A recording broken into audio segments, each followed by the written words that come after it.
Hi friends, எல்லாருக்கும் வணக்கம். இந்த வீடியோவில் நம்ம என்ன பார்க்க போறோம்னா, சூர்யா அவர்களுக்கு 3 படங்கள் இந்த வருஷமே ரிலீஸ் ஆக போகுது. லாஸ்டா ரிலீஸ் ஆன கங்குவா மற்றும் ரெட்ரோ படங்கள்லாம் என்னதான் எக்ஸ்பெக்டேஷனோட வந்திருந்தாலுமே அந்த படங்கள் அவ்வளோவா ஹிட் ஆகல. சூர்யா ரசிகர்கள் எல்லாருமே வெயிட் பண்ணிட்டு இருக்குது என்னன்னா எப்ப கம்பேக் கொடுப்பாரு அப்படின்ற மாரி தான். அப்படி பார்த்தா நெக்ஸ்ட் 3 படங்கள் ரிலீஸ் ஆக போகுது. இந்த 3 படங்கள்லாம் எப்படி ஹிட் ஆகுமா அப்படின்றத இந்த வீடியோ டிஸ்கஸ் பண்ணலாம். நெக்ஸ்ட் ரிலீஸ் ஆக இருக்க கருப்பு படத்தை ஏப்ரல் அல்லது மே ரிலீஸ் அப்படின்ற மாதிரி சொல்லியிருக்காங்க. இனிமே கன்ஃபார்ம் ஆகல. ரீசெண்டா ஒரு இன்டர்வியூல ஆர்ஜே பாலாஜி கிட்ட கருப்பு அப்டேட்டே சொல்ல மாட்டீங்க ஏன் அப்படின்ற மாதிரி கேட்டிருக்காங்க. அதுக்கு ஆர்ஜே பாலாஜி என்ன சொல்றாருன்னு கேட்டீங்கன்னா, நீங்க அப்டேட் கேட்டா நெக்ஸ்ட் உங்க வேலையை பார்க்க போயிருவீங்க, ஆனா இது என்னோட வேலை, அதனால கன்ஃபார்மான அப்டேட் தான் நான் சொல்லுவேன், அது வரைக்கும் வெயிட் பண்ணுங்க அப்படின்ற மாதிரி சொல்லியிருக்காரு.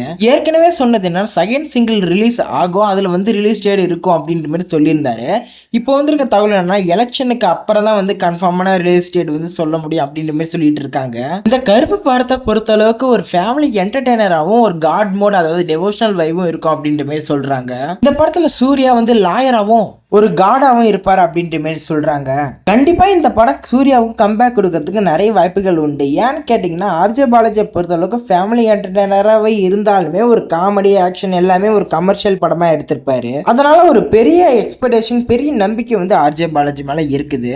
நெக்ஸ்ட் பாத்தீங்கன்னா இப்பதான் சொல்லியிருந்தாங்க, சூர்யா 46ஓட டைட்டில் விஸ்வநாத் அண்ட் சன்ஸ். இந்த டைட்டில் கேட்கல என்ன ஒரு பெரிய முன்னணி நடிகர், இந்த டைட்டில் ரொம்பவே சாஃப்டா இருக்கு அப்படின்ற மாதிரி தான் இருந்துச்சு. இந்த படத்துல 2 போஸ்டர் ரிலீஸ் பண்ணியிருக்காங்க. எந்த ஒரு வயலன்ஸ் எந்த ஒரு இதுவுமே இல்லாத ரொம்பவே ஃபீல் குட்டா போஸ்டர் இருந்துச்சு. இந்த படத்தை பொறுத்தளவுக்கு சூர்யா ஒரு இதுல பிசினஸ் மேனா இருப்பாரு அப்படின்ற மாதிரி சொல்றாங்க.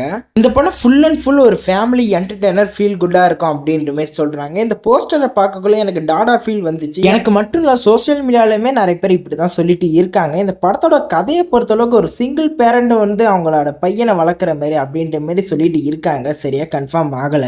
அது மட்டும் இல்லாத இந்த படத்தில் ஹீரோயின் யாரு அப்படின்றதுமே கன்ஃபார்ம் ஆகல. எல்லாரும் இப்போ என்ன சொல்லிட்டு இருக்காங்கன்னா, கருப்பு தூக்கி ஓரம் போடுங்க, இந்த படத்தையாச்சும் சீக்கிரம் ரிலீஸ் பண்ணுங்க அப்படிங்கிற மாதிரி சொல்லிட்டு இருக்காங்க. இந்த படம் ஜூலை மாசம் ரிலீஸ் ஆகுது அப்படிங்கிற மாதிரி போஸ்டர்லேயே கன்ஃபார்ம் பண்ணிட்டாங்க. நெக்ஸ்ட் சூர்யா 47. இந்த படத்துல சூர்யா ஒரு போலீஸ், அதுவும் நார்மலான போலீஸ் கிடையாதான், நம்ம சிங்கம்ல பார்த்த சூர்யா அந்த மாதிரிலாம் இருக்க போறது கிடையாதான், ஒரு என்டர்டெயினமான அதாவது ஒரு ஃபன்னான போலீஸ் அப்படிங்கிற மாதிரி சொல்றாங்க. போஸ்டர்ல பார்க்கலுமே அப்படிதான் இருந்துச்சு. அதாவது பிரச்சனை வந்தாக்கா ஒரு வேற மாதிரி மாறிடுவேன்னா, நம்ம மற்றபடி கொஞ்சம் என்ஜாய்மெண்டா இருப்பாரு அப்படிங்கிற மாதிரி சொல்றாங்க. இந்த படத்தை பொறுத்தளவுக்கு ஒரு ஆக்ஷன் ஃபன் எல்லாமே கலந்து இருக்கும், ஒரு காப்பி என்டர்டெய்னர் அப்படின்ற மாதிரி சொல்றாங்க. இந்த படத்துக்குமே ஒரு பெரிய எக்ஸ்பெக்டேஷன் இருக்கு. ஏன்னு கேட்டீங்கன்னா போலீஸ் கெட்டப்ன்றது சூர்யாவுக்கு நல்லாவே பொருந்தும். அதனால போலீஸ் கேரக்டர்ல அந்த ஸ்டோரி நல்லா இருக்கும் அப்படின்ற மாதிரி எதிர்பார்க்கிறாங்க. 3 படங்கள் 3 டிஃப்ரெண்ட் ஸ்டோரியில ரிலீஸ் ஆக போகுது. நேரம் எல்லாமே கரெக்டா இருந்துச்சுன்னா கண்டிப்பா 3மே ஹிட் ஆகி சூர்யாவுக்கு ஒரு பெரிய லெவல்ல அவரோட கெரியரை உசத்தும் அப்படின்ற மாதிரி சொல்றாங்க. வெயிட் பண்ணி பார்ப்போம். வீடியோ பிடிச்சிருந்தா லைக் பண்ணுங்க. இந்த மாதிரி அப்டேட்ஸ்லாம் தெரிஞ்சுக்கணும்னா சேனலுக்கு பர்சன் தான் சப்ஸ்கிரைப் பண்ணுங்க, ஷேர் பண்ணுங்க. Bye friends.